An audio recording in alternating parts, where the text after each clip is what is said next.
Hello guys, my name is Gautam Singh and welcome to my channel Believers Academy.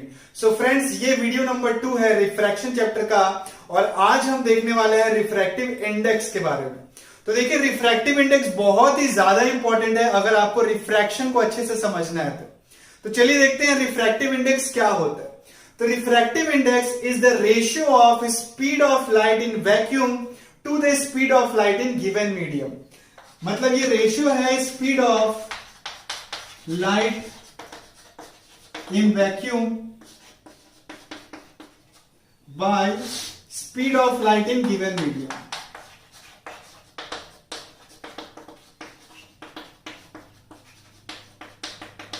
जैसे कि for example एक glass का टुकड़ा है, उसका आपको रिफ्रैक्टिव इंडेक्स निकालना, तो अपन क्या करेंगे, स्पीड ऑफ लाइट, ये रिफ्रैक्टिव इंडेक्स का हमने एक सिंबल यूज कर लिया, ये रिफ्रैक्टिव इंडेक्स है।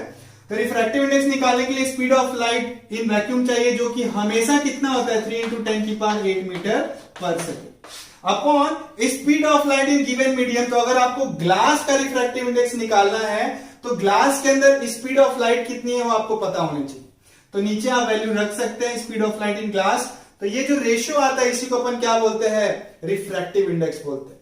तो रिफ्रैक्टिव इंडेक्स अपने को क्या बताता है कि स्पीड ऑफ लाइट कैसी है उस मीडियम में। अगर रिफ्रैक्टिव इंडेक्स ज्यादा है तो देखो इनवर्सली प्रोपोर्शनल, तो अगर स्पीड मतलब रिफ्रैक्टिव इंडेक्स ज्यादा है इसका मतलब स्पीड ऑफ लाइट उस मीडियम में कम है। और अगर रिफ्रैक्टिव इंडेक्स कम आ रहा है, इनवर्स रिलेशन है, आप देखो अगर रिफ्रैक्टिव इंडेक्स कम है तो speed of light in given medium क्या होगा, ज्यादा होगा। समझ में आ रहा है। तो कुछ और भी इंपॉर्टेंट पॉइंट देखते हैं रिफ्रैक्टिव इंडेक्स के बारे में, दिख रहा है ना। तो रिफ्रैक्टिव इंडेक्स बहुत ही simple, speed of light in vacuum जो हमेशा 3 × 10⁸ मीटर पर सेकेंड होगी, by speed of light in given medium, जो कि चेंज होती है, ग्लास में अलग होता है, एयर में अलग होता है स्पीड ऑफ लाइट। क्लियर है। नेक्स्ट अपन कुछ इंपॉर्टेंट पॉइंट्स देखते हैं रिफ्रैक्टिव इंडेक्स का। तो पहला इंपॉर्टेंट पॉइंट है, तो देखिए कुछ इंपॉर्टेंट पॉइंट्स अपन देखते हैं। तो पहला है कि it is an optical property of a medium.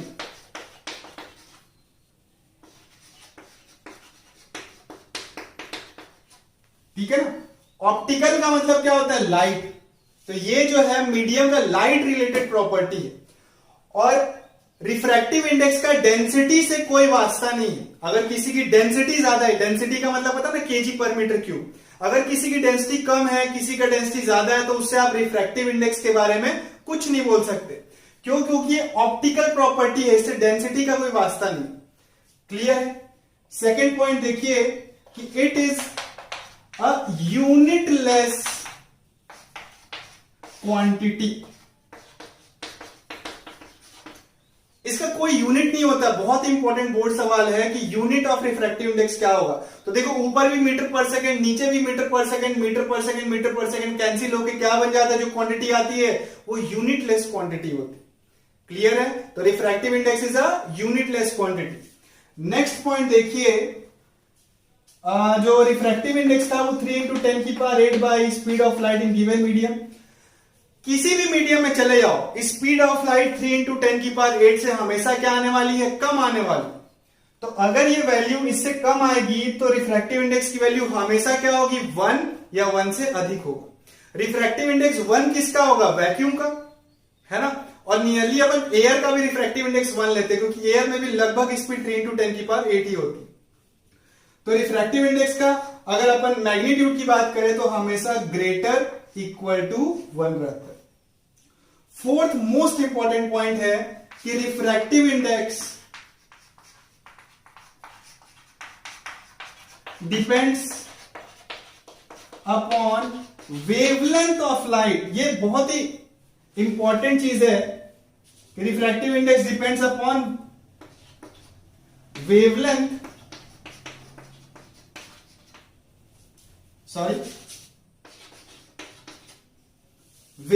Of light. समझ में आ रहा है। मतलब कलर ऑफ लाइट पे डिपेंड करता है कौन, रिफ्रैक्टिव इंडेक्स। तो ध्यान से देखिए रिफ्रैक्टिव इंडेक्स का जो रिलेशन है वो इनवर्सली प्रोपोर्शनल टू वेवलेंथ होता है। तो अगर अपन विबग्योर की बात करें, 7 रंगों की बात करें, है ना, violet, indigo, blue, green, yellow, orange, red, तो वेवलेंथ जो है बढ़ती है ना।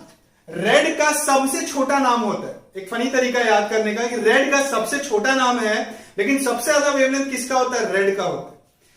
तो देखिए जैसे जैसे अपन इधर जाते हैं वेवलेंथ क्या होती है? बढ़ती है। तो refractive index inversely proportional to क्या है? वेवलेंथ है।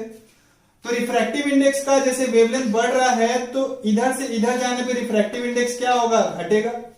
जस्ट इनवर्स रिलेशन है, सही बात है। तो जिसका सबसे ज्यादा वेवलेंथ उसका सबसे कम रिफ्रैक्टिव इंडेक्स, और जिसका सबसे कम वेवलेंथ उसका सबसे ज्यादा रिफ्रैक्टिव इंडेक्स। तो NV is greater than NR। Violet रंग के लिए जो है रिफ्रैक्टिव इंडेक्स अधिक होगा as compare to red colour light. मतलब अगर अपन एक ग्लास देखे, उसमें रेड लेजर पास किए और दूसरा वॉयलेट लेजर पास किए, तो रिफ्रैक्टिव इंडेक्स किसके लिए ज्यादा होगा? वॉयलेट रंग के लिए रिफ्रैक्टिव इंडेक्स अधिक होगा। तो ये चारों पॉइंट आपको क्लियर है। तो रिफ्रैक्टिव इंडेक्स आपको समझ में आ रहा है, और उसके चार बहुत ही इंपॉर्टेंट पॉइंट की रिफ्रैक्टिव इंडेक्स एक ऑप्टिकल प्रॉपर्टी है, यूनिटलेस क्वांटिटी है, कलर ऑफ लाइट पे डिपेंड करता है, और रिफ्रैक्टिव इंडेक्स हमेशा ग्रेटर इक्वल टू 1 होता है। सारे एक एक मार्क्स के सवाल हो सकते हैं। क्लियर? नेक्स्ट अपन देखते हैं टाइप्स ऑफ रिफ्रैक्टिव इंडेक्स।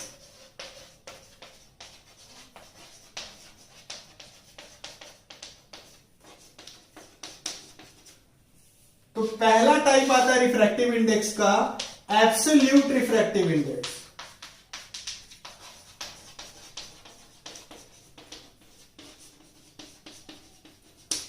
ठीक है, तो देखो जो एब्सोल्यूट रिफ्रैक्टिव इंडेक्स है और जो रिफ्रैक्टिव इंडेक्स है वो एक ही चीज है। एकदम याद रखना कि अगर अपन ग्लास का रिफ्रैक्टिव इंडेक्स बता रहे हैं या डायमंड का रिफ्रैक्टिव इंडेक्स बता रहे हैं, जैसे कि डायमंड का रिफ्रैक्टिव इंडेक्स होता है 2.4, मतलब वो उसका एब्सोल्यूट रिफ्रैक्टिव इंडेक्स है। तो रिफ्रैक्टिव इंडेक्स का मतलब ही क्या होता है? एब्सोल्यूट रिफ्रैक्टिव इंडेक्स होता है। तो इसमें कोई भी नया चीज जानने का आपको जरूरत नहीं है ना। एब्सोल्यूट रिफ्रैक्टिव इंडेक्स का मतलब ही रिफ्रैक्टिव इंडेक्स। दूसरा देखिए रिलेटिव रिफ्रैक्टिव इंडेक्स। तो इसमें अपन क्या करते हैं? दो रिफ्रैक्टिव इंडेक्स को कंपेयर करते हैं। जैसे देखिए N12 का मतलब होता है refractive index of medium 1 with respect to medium 2। जैसे मान लीजिए ये हमारे पास एक मटेरियल है जिसका रिफ्रैक्टिव इंडेक्स N1, ये हमारे पास दूसरा मटेरियल है जिसका रिफ्रैक्टिव इंडेक्स N2 है। तो N1/N2 क्या देगा? Refractive index of 1 with respect to 2। मतलब आपको सीधा सीधा N1/N2 लिख देना। तो समझ में आ रहा है? इसका मतलब N12 मतलब 1 विथ रेस्पेक्ट टू 2, और अगर N21 होता तो refractive index of medium 2 with respect to 1 आता। तो ये जो पहले आता है वो ऊपर रहेगा और दूसरा वाला नीचे रहेगा। तो रिलेटिव रिफ्रैक्टिव इंडेक्स ज्यादा कोई दिमाग नहीं लगाना है, ये दो रिफ्रैक्टिव इंडेक्स का क्या होता है? रेशियो होता है। क्लियर? तो चलिए एक बार और फॉर्मूला देख लेते हैं अच्छे से रिलेटिव रिफ्रैक्टिव इंडेक्स का।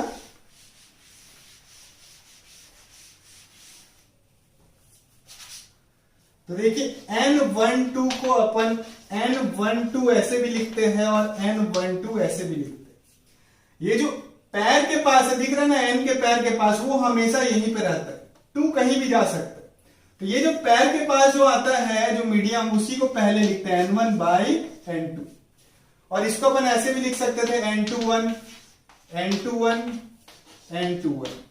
तो ये क्या होगा? Refractive index of medium 2 with respect to 1, तो ये होगा N2/N1। तो क्लियर है ना? ये तो बहुत इजी है। रिलेटिव रिफ्रैक्टिव इंडेक्स कुछ नहीं है यार, वो दो रिफ्रैक्टिव इंडेक्स को क्या करते हैं? अपन कंपेयर करते हैं। क्लियर? कुछ और फॉर्मूले बनते हैं, जैसे N12 को मैं लिख सकता हूं N1/N2। अब N1 क्या होगा? रिफ्रैक्टिव इंडेक्स ऑफ मीडियम 1 क्या होगा? Speed of light in vacuum by speed of light in medium 1 upon N2 क्या होगा? Speed of light in vacuum by speed of light in medium 2। ये कैंसिल आउट हो जाएगा, नया फॉर्मूला क्या बन जाएगा? C2/C1। देख रहे?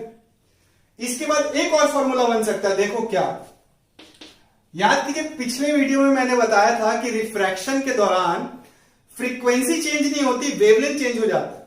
तो स्पीड ऑफ लाइट बराबर क्या होता है? Wavelength time frequency. तो C2 को मैं क्या लिख सकता हूं? λ2 into frequency 2 upon λ1 into frequency 1। ये वेवलेंथ और ये फ्रीक्वेंसी।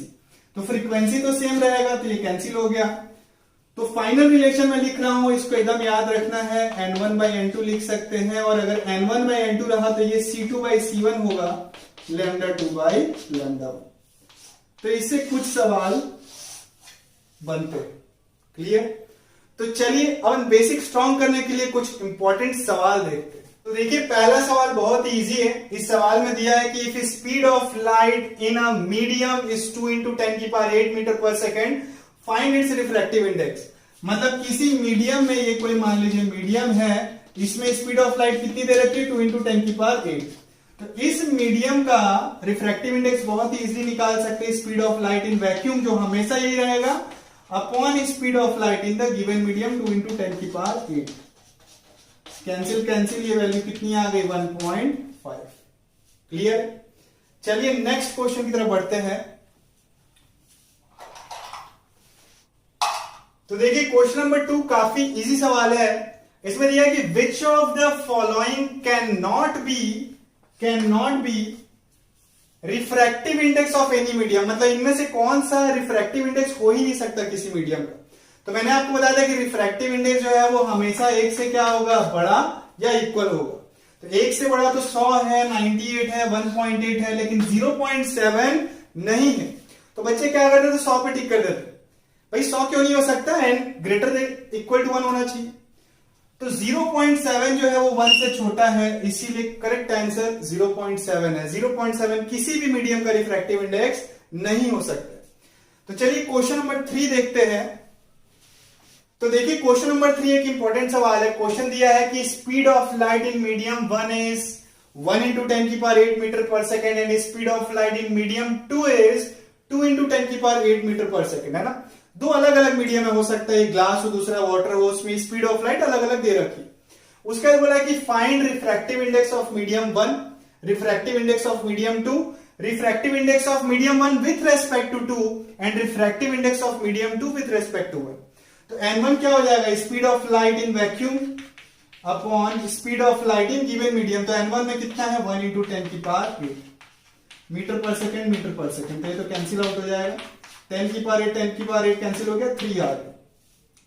n2 क्या हो जाएगा, अगेन वही 3 × 10⁸ speed of light in vacuum by speed of light in medium 2 and that is 2 × 10⁸ metre पर सेकेंड। ये कैंसिल हो गया, 10⁸ कैंसिल, ये आ गया 3/2। क्लियर? अब n1 क्या होगा भाई, n1/n2 होगा। तो इसको आप दो तरीके से निकाल सकते हैं, या तो सीधा सीधा वैल्यू डाल दीजिए। ये देखिए n1 की वैल्यू 3 और n2 की वैल्यू 3/2। तो 3 कैंसिल हो गया, 2 ऊपर चले गए। या तो रिलेशन था n1/n2 बराबर c2/c1। तो c2c1 की सीधा सीधा वैल्यू डाल देंगे, तो ये आ जाएगा 2 × 10⁸/2 × 10⁸। तो इससे भी 1 × 10⁸, इससे भी 2 आ रहा। क्लियर?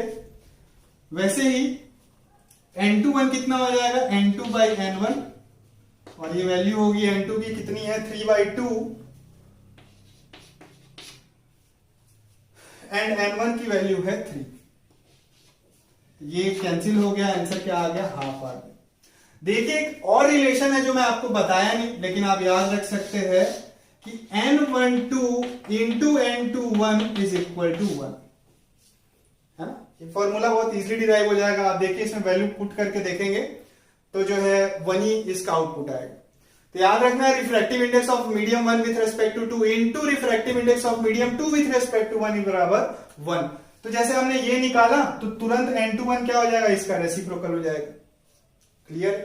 तो रिफ्रैक्टिव इंडेक्स बहुत ही इजी है, आप बिल्कुल आपको कंफ्यूज नहीं होंगे। नेक्स्ट क्वेश्चन देखते हैं। तो आखिरी क्वेश्चन पढ़िए कि if wavelength of light in medium 1 is 300 nanometre, मतलब जब लाइट मीडियम 1 में था तो उसकी वेवलेंथ कितनी थी, 300 नैनोमीटर थी। Then find the wavelength of light in medium 2। Medium 2 में वेवलेंथ ऑफ लाइट आपको फाइंड करना है if refractive index of 2 with respect to 1 is 3/4। तो बहुत ही इजी है, n21 को मैं क्या लिख सकता हूं, n2/n1। इसको मैं c1/c2 भी लिख सकता हूं, जस्ट उल्टा रिलेशन आता है। और यहां से एक और रिलेशन आएगा, क्या था भैया वो, λ1/λ2। तो देखिए ये आपको पता है, इसमें से एक क्वांटिटी पता है, तो इस रिलेशन को अपन यूज कर ले लेंगे। तो N21 हो जाएगा 3/4, लैम्डा 1 आपको पता है कितना है भैया 300 नैनोमीटर, और लैम्डा 2 आपको निकालना है, तो 300 जा, तो लैम्डा 2 की वैल्यू आ रही है 400 नैनोमीटर। समझ में, बहुत इंपॉर्टेंट सवाल। ये रिलेशन से जो है ये सवाल हमने बनाया था, इसमें कई सारे रिलेशन इनके बीच क्लियर। तो देखिए ये वीडियो आपको पसंद आया हो तो लाइक करें, हमारे चैनल को सब्सक्राइब करें और आगे भी वीडियो देखते रहें ताकि आप रिफ्रैक्शन जो है काफी अच्छा कंसेप्ट कर पाए। Thank you.